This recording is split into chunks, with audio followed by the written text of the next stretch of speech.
Assalamualaikum warahmatullahi wabarakatuh. Saya Poppy Deswitasari dengan NIM 202103013153 dari Prodi Farmasi Fakultas Ilmu Kesehatan. Di sini, saya akan mempresentasikan materi yang berjudul keterampilan menulis. Pembahasan materi yang akan saya bahas yaitu yang pertama ada pengertian keterampilan menulis. Yang kedua ada tujuan dan manfaat menulis. Yang ketiga ada jenis-jenis menulis. Yang keempat ada tahap-tahapan menulis. Yang kelima ada faktor penghambat keterampilan menulis. Dan yang terakhir ada cara menumbuhkan kreativitas dalam menulis. Pembahasan pertama ada pengertian keterampilan menulis. Apa sih yang dimaksud dengan keterampilan menulis? Keterampilan menulis adalah salah satu jenis keterampilan berbahasa yang harus dikuasai siswa. Keterampilan menulis juga dapat diartikan sebagai kemampuan menggunakan bahasa untuk menyatakan ide, pikiran, atau perasaan kepada orang lain. Menulis merupakan aktivitas pengekspresian ide, gagasan, pikiran, atau perasaan ke dalam lembaga-lembaga kebahasaan. Banyak ahli telah mengemukakan pengertian keterampilan menulis diantaranya. Yang pertama ada Saleh Abbas. Saleh Abbas mengungkapkan bahwa keterampilan menulis adalah kemampuan mengungkapkan gagasan, pendapat, dan perasaan kepada pihak lain dengan melalui bahasa tulis. Yang kedua ada Ahmad Rofiuddin dan Darmiati Juhdi mengungkapkan bahwa keterampilan menulis merupakan suatu keterampilan menuangkan pikiran, gagasan, pendapat tentang sesuatu, tanggapan terhadap suatu pernyataan keinginan, atau mengungkapkan perasaan dengan menggunakan bahasa tulis. Yang ketiga ada Tarigan. Tarigan mengungkapkan bahwa keterampilan menulis adalah salah satu keterampilan berbahasa yang produktif dan ekspresif yang dipergunakan untuk berkomunikasi secara tidak langsung dan tidak secara tatap muka dengan pihak lain.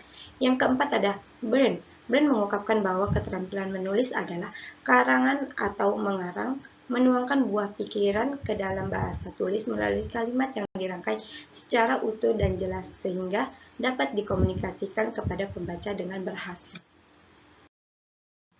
Pembahasan yang kedua yaitu ada tujuan dan manfaat menulis. Tujuan menulis yaitu menginformasikan segala sesuatu baik itu fakta, data maupun peristiwa termasuk pendapat dan pandangan terhadap fakta. Data dan peristiwa agar khayalak pembaca memperoleh pengetahuan dan pemahaman baru tentang berbagai hal. Menulis untuk sekedar menyelesaikan tugas atau memenuhi kewajiban tidak dapat dikatakan sebagai tujuan menulis yang nyata. Banyak ahli yang mengemukakan pendapat tentang tujuan menulis, yaitu diantaranya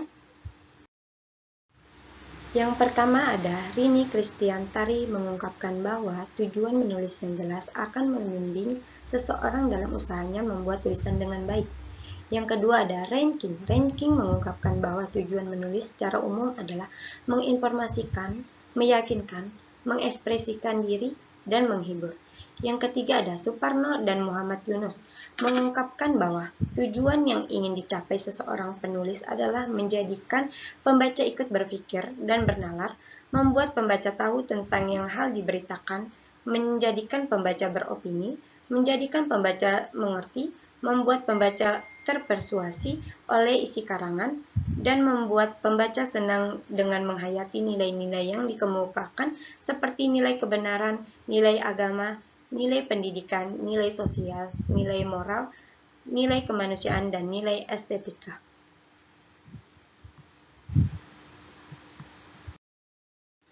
Pembahasan selanjutnya ada manfaat menulis. Manfaat utama tulisan adalah sebagai alat komunikasi yang tidak langsung. Menulis sangat penting bagi pendidikan karena memudahkan para pelajar berpikir. Menulis juga dapat menolong seseorang berpikir kritis. Ada beberapa manfaat lainnya diantaranya yaitu yang pertama ada meningkatkan kecerdasan. Yang kedua ada mengembangkan daya inisiatif dan kreativitas. Yang ketiga ada mendorong kemauan dan kemampuan mengumpulkan informasi. Pembahasan selanjutnya ada jenis-jenis menulis. Jenis-jenis menulis adalah ragam tulisan dapat didasarkan pada isi tulisan. Isi tulisan mempengaruhi jenis informasi, perorganisasian, dan tata sajian tulisan. Berdasarkan ragam tersebut, tata tulisan dibedakan menjadi 5. Yang pertama ada deskripsi atau perian. Apa yang dimaksud deskripsi? Deskripsi adalah suatu bentuk karangan yang melukiskan sesuatu sesuai dengan keadaan yang sebenarnya, sehingga pembaca dapat mencitrai atau melihat, mendengar, mencium, dan merasakan apa yang dilukiskan itu sesuai dengan pencitraan penulisnya. Yang kedua ada eksposisi atau paparan. Apa yang dimaksud eksposisi? Eksposisi adalah karangan atau tulisan yang secara spesifik menyampaikan informasi tentang sesuatu hal faktual maupun konseptual. Penyampaiannya dilakukan dengan tujuan menjelaskan, menerangkan, dan menguraikan sesuatu hal sehingga pengetahuan pendengar atau pembaca menjadi bertambah. Yang ketiga ada argumentasi atau bahasan. Apa sih yang dimaksud argumentasi? Argumentasi adalah karangan atau tulisan yang secara spesifik menyampaikan informasi tentang sesuatu hal faktual maupun konseptual. Penyampaiannya dilakukan dengan tujuan mempengaruhi, memperjelas, dan meyakinkan. Yang keempat itu ada narasi atau kisahan. Apa yang dimaksud narasi? Narasi atau naratif adalah tulisan berbentuk karangan yang mengajikan serangkaian peristiwa atau kejadian menurut urutan terjadinya atau kronologis, dengan maksud memberi makna kepada sebuah atau rentetan kejadian sehingga pembaca dapat memetik hikmah dari cerita itu. Yang kelima ada persuasi. Apa yang dimaksud persuasi? Persuasi adalah karangan atau tulisan yang secara spesifik menyampaikan informasi tentang sesuatu hal atau faktual maupun konseptual. Penyampaiannya dilakukan dengan tujuan mempengaruhi, meyakinkan, dan mengajak. Nah, pembahasan yang selanjutnya ada tahap-tahap menulis. Menulis adalah suatu proses kreatif yang dilakukan melalui tahap yang harus dikerjakan dengan mengerahkan keterampilan, seni, dan kiat sehingga semuanya berjalan dengan efektif. Tahap-tahap menulis dibagi menjadi 5, yaitu yang pertama ada tahap pratulis. Tahap pratulis merupakan tahap paling awal dalam kegiatan menulis. Tahap ini terletak pada sebelum melakukan penulisan. Di dalam tahap pratulis terdapat berbagai kegiatan yang dilakukan oleh penulis, mulai dari menentukan topik yang akan ditulis. Penulis mempertimbangkan pemilihan topik dari segi menarik atau tidaknya terhadap pembaca. Yang kedua ada tahap pembuatan. Tahap pembuatan atau draft yang dimaksud adalah tulisan yang disusun secara kasar. Pada kegiatan ini, penulisan lebih mengutamakan isi tulisan daripada tata tulisnya, sehingga semua pikiran, gagasan, dan perasaan dapat dituangkan ke dalam tulisan. Yang ketiga ada tahap revisi. Merevisi berarti memperbaiki, dapat berupa menambah yang kurang atau mengurangi yang lebih. Menambah informasi yang mendukung. Penulis berusaha untuk menyempurnakan draft yang telah selesai agar tulisan tetap fokus pada tujuan. Yang keempat ada tahapan penyuntingan. Tahapan penyuntingan adalah kegiatan selama tahapan penyuntingan, meneliti kembali kesalahan dan kelemahan pada draft kasar dengan melihat kembali ke tempatnya dengan gagasan utama, tujuan penulisan, calon pembaca, dan kriteria penerbitan. Yang terakhir ada tahapan publikasi. Tahapan publikasi merupakan tahapan paling akhir dalam proses menulisnya.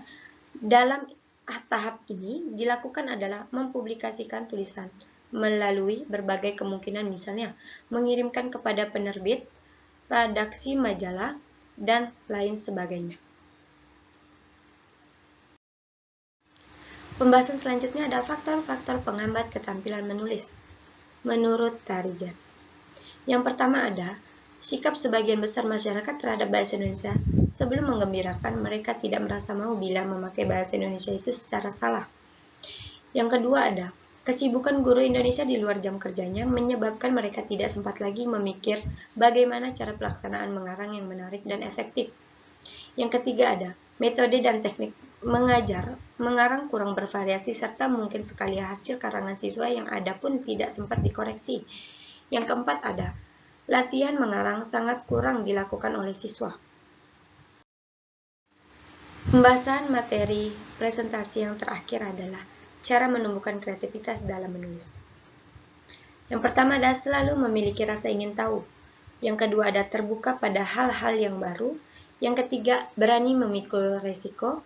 Yang keempat memiliki semangat yang membara untuk sukses dalam hidup. Dan presentasi dari saya mengenai pembahasan tentang keterampilan menulis. Kurang lebihnya mohon maaf, bila ada kata-kata yang salah mohon dimaafkan. Terima kasih. Assalamualaikum warahmatullahi wabarakatuh.